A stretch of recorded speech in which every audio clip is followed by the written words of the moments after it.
নমস্কার শ্রোতা বন্ধুরা, আশা করি আপনারা ভালো আছেন। শব্দযন্ত্রের একটি নতুন গল্পে আপনাদেরকে স্বাগত। আজকের গল্প সৈয়দ মুজতবা আলীর লেখা একটি ছোট গল্প, সাবিত্রী।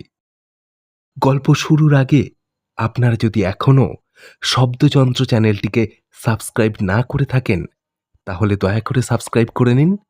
কারণ আপনাদের একটি লাইক বা একটি সাবস্ক্রিপশন আমাদেরকে অনেকখানি উৎসাহ যোগায়। এছাড়া নিচে থাকা সুপার থ্যাঙ্কস অপশানটিতে গিয়ে আপনারা চাইলে ইচ্ছামতো সাহায্যও করতে পারেন। শুরু হচ্ছে আজকের গল্প, সৈয়দ মুজতবা আলীর লেখা সাবিত্রী। দক্ষিণ ভারতের একটি সানাটোরিয়ামে আমার এক বন্ধুকে নিয়ে যেতে হয়েছিল। ব্যায়ামও গোড়াতেই ধরা পড়ে গিয়েছিল বলে কেস খারাপ হতে পায়নি। আমাকেও তাই কোনো প্রকারের সেবা শুশ্রূষা করতে হতো না, হাতে মেলা সময়। তাই কটেজে কটেজে ঘুরে বেড়াতাম। এসব কটেজে থাকে অপেক্ষাকৃত বিত্তশালীরা, আর বিরাট বিরাট লটের একাধিক জেনারেল ওয়ার্ড তো আছেই। ডাক্তাররা সকালবেলাকার রোগী পরীক্ষা করে বেরিয়ে যাবার পরই আমি বেরিয়ে পড়তাম। বেচারাদের অধিকাংশকেই দিনের পর দিন একা একা শুয়ে শুয়ে কাটাতে হয় বলে কেউ তাদের দেখতে এলে সঙ্গে সঙ্গে তাদের মুখ যে কীরকম খুশিতে উজ্জ্বল, এবং যে কটি ফোঁটা রক্ত গায়ে আছে সব কটি মুখে এসে যেত বলে রাঙা হয়ে যেত। সেটা সত্যি অবর্ণনীয়। এই করে করে প্রায় সব্বাইকে আমি চিনে গিয়েছিলাম, তরুণ তরুণী, যুবক যুবতী বেশি। একটি কটেজে আমি কখনো যাইনি, ডাক্তার ভিন্ন আর কাউকে কখনো যেতেও দেখিনি। রোগীর পাশে সর্বক্ষণ দেখা যেত একটি যুবতী, বরঞ্চ তরুণী ঘেঁষা যুবতী বললেই ঠিক হয়। মোড়ার উপর বসে উলের কাজ করে যাচ্ছেন, তাই বোধ হয় কেউ তাঁদের বিরক্ত করতে চাইত না। একদা ঘোরা শেষে পথিমধ্যে হঠাৎ আচমকা বৃষ্টি। উঠলুম সেই কটেজটাতেই। যুবতীটি ধীরে ধীরে মোড়া ছেড়ে আমার দিকে এগিয়ে এসে অতি ক্ষীণ ম্লান হাসি হেসে বললেন, আসুন, বসুন। কি ভাগ্য বৃষ্টিটা নেমেছিল, নইলে আপনি হয়তো কোনোদিনই এই কটেজে পায়ের ধুলো দিতেন না। কি মিষ্টি গলা আর সৌন্দর্যে ইনি রাজরানী হওয়ার উপযুক্ত। কিন্তু সে কি শান্ত সৌন্দর্য! গভীর রাত্রে ক্ষীণ চন্দ্রালোকে আমি নিস্তব্ধ নিস্তরঙ্গ সমুদ্রে দেখেছি এই শান্ত ভাব দিক থেকে দিগন্ত জুড়ে।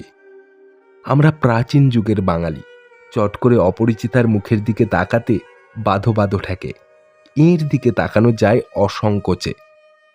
রোগীও সুপুরুষ, এবং এই পরিবেশে খাটে শুয়ে না থাকলে বলতুম রীতিমতো স্বাস্থ্যবান। শুধু মুখটি অস্বাভাবিক লালচে, যেন গোরা অফিসারের মুখের লাল।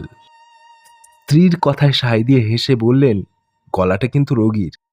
রোজ চারবেলা দেখি আপনাকে এ পথ দিয়ে যেতে আসতে। পাশের কটেজে শুনি আপনার উচ্চ হাস্য, কিন্তু শুধু আমরাই ছিলুম অস্পৃশ্য। অথচ দেখুন, আমি মুখুজ্জে বামুন। আমি গল্প জমাবার জন্য বললুম, কোন মেল? আমার হাতে বাঁড়ুজ্যে ফুলের মেল একটি মেয়ে আছে। এবারে দুজনার আনন্দ অবিমিশ্র। এই লোকটা তাহলে পরকে আপনাতে জানে।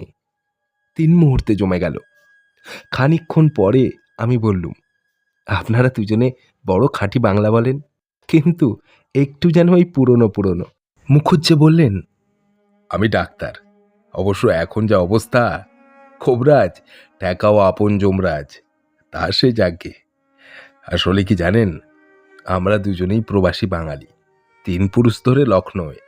আমার মা কাশীর আর ঠাকুমা ভট্টপল্লীর। সেই ঠাকুমার কাছেই শিখেছি বাংলা, শাস্ত্রী ঘরের সংস্কৃত ঘেঁষা বাংলা।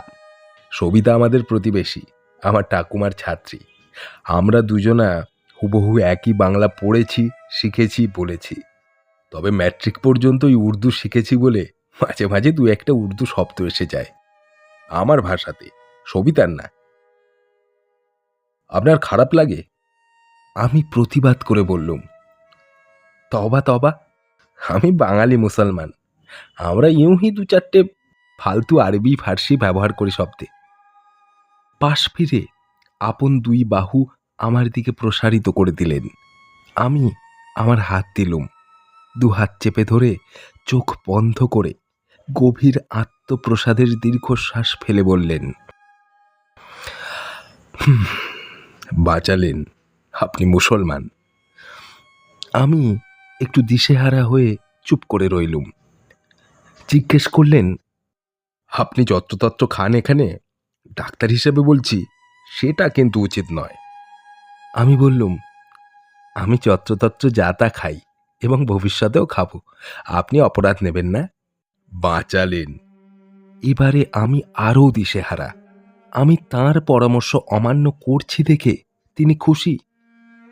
বাঁচালেন। জানেন, প্রথম দিনই আপনার চেহারা দেখে অদ্ভুত সাদৃশ্য করলুম আমার এক মুসলমান বন্ধুর সঙ্গে। স্ত্রীর দিকে তাকিয়ে বললেন, তোমায় বলিনি সবিতা? সবিতা এতক্ষণ উল বুনেই যাচ্ছিলেন। মাথা তুলে সম্মতি জানিয়ে বললেন, এমনকি চলার ধরনটি, গলার সুরও। মুখ হচ্ছে বললেন, সেই বন্ধুটি যদি আজ এ লোকে থাকতো তবে আমার আর এ দুর্দশা হতো না। সে কথা থাক, মূল বক্তব্য এই, ঠাকুরমা প্লাস তামাম পরিবার প্লাস সেই সখার পরিবার সবাইকে লুকিয়ে বিস্তর ছলনার জাল বিস্তার করে আমি ছেলেবেলা থেকে খেয়েছি ওর মায়ের তৈরি মুরগি মাটন। সে খেত আমাদের বাড়িতে নিশ্চিন্ত মনে। আপনি বোধহয় জানেন না, বিলক্ষণ জানি। স্বর্গত হরপ্রসাদ শাস্ত্রী আপনার ঠাকুমার পাড়ার লোক, বাড়িতে দেশি বিদেশি সবাইকে খাওয়াতেন। তাঁর ছেলে স্বর্গত বিনয়তোষ, তিনিও নিষ্ঠাচারী ছিলেন। যারা 8টি বছর প্রতি রোববার তাঁর সামনে বসে তাঁর সঙ্গে মধ্যাহ্ন ভোজন করেছি আমি মুসলমান। ডাক্তার বললেন, তারপর ঠাকুরমা মা সবাই কত হলেন। রইল এই দোস্ত ইয়ার সখা বেদার বক্স। একই বছরে দুজনায় ডাক্তারি পাশ করলুম। ইতিমধ্যে আমার বিয়ে হয়েছে। সবিতার আধে ভালো, কিন্তু তার মা তাকে বলে দিয়েছিলেন, অন্তত রান্নার ব্যাপারে বাপের বাড়ির ঐতিহ্য ভুলে গিয়ে স্বামী যেভাবে খেতে চায় ঠিক সেভাবে খাওয়াবি। তাই সবিতা বেদারের মায়ের কাছ থেকে শিখল বিরিয়ানি থেকে ফালুদা, বুরহানি থেকে আজওয়ান রুটি। অতএব স্যার, কাল দ্বীপ্রহরে এখানে একটু হবিষান্ন করবেন। হেসে বললেন, অবশ্যই মোগলাই।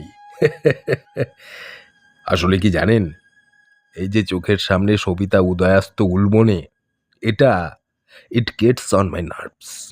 আর সবিতা একটি পারফেক্ট আর্টিস্ট রন্ধনে। তার অনুশীলন নেই, রেওয়াজও নেই। আপনার শোক হয় না, আমার তো ওসব খাওয়া বারণ। নিজের জন্যে।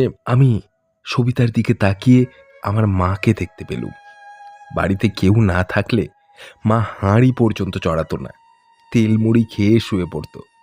আর এই সবিতা নাকি বিস্বাদ বিবর্ণ মাছ সেদ্ধ, কপি সেদ্ধ, পাতলা সে পাতলা যেন কড়াই ধোয়া জল স্যুপ নামে পরিচিত গব্য যন্ত্রণা স্বামীকে খেতে দিয়ে নিজে গন্ডার গ্রাসে খাবে বিরিয়ানি, বুরহানি, কাবাব, মুসাল্লাম। আমি বললুম, তবা তা কখনো হয়? কিন্তু আমি একা একা খাবো কেমন যেন। আর্তনাদ করে বললেন, আপনি বিশ্বাস করুন, রান্নাঘর থেকে সবিতার রেওয়াজের গন্ধ আমার নাকে আসবে। আচ্ছা, আপনি না হয় আড়ালেই খাবেন, কিন্তু আমি পদগুলো কম্পোজ করে দেব। আপনাকে এই নিমন্ত্রণ সাহস করে জানালুম, আপনি ওই যত্রতত্র খান শুনে, নইলে। আমি বললুম, ডাক্তার, আমি জানি আপনাদের অনেকক্ষণ ধরে কথা বলা বারণ। কাল সকালে বেড়ানো হয়ে গেলেই আবার আসবো, দুপুরে খাবো। সবিতা রাস্তা অবধি নেমে এসে বললেন, মাথা নিচু করে, প্রায় হাত জোড় করে, এই 2 বছর ধরে আমরা এখানে আছি। এই প্রথমবার তিনি পুরো আধ ঘন্টা ধরে খুশিতেই আনন্দে সময় কাটালেন। আপনি দয়া করে আসতে ভুলবেন না। বড় ডাক্তার বলেছেন, উনি ফুর্তিতে থাকলে তাড়াতাড়ি সেরে উঠবেন। আমি ওকে বাঁচাতে চাই, আপনি আমার প্রতি দয়া করুন। হঠাৎ ধপ করে রাস্তার পাশে হাঁটু গেড়ে বসে পায়ের উপর তার মাথা ঠুকে দিল।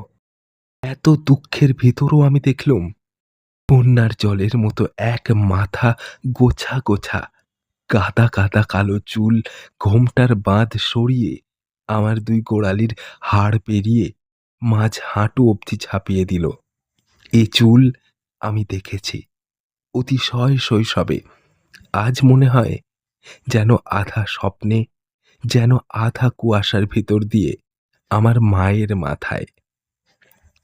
সতী যুবতীকে স্পর্শ করা গুনাহ, জাহান্নামে যাক গুনাহ। দুহাত দিয়ে তাকে ধরে তুললুম, বললুম, মা, ঈশ্বরে বিশ্বাস রেখো।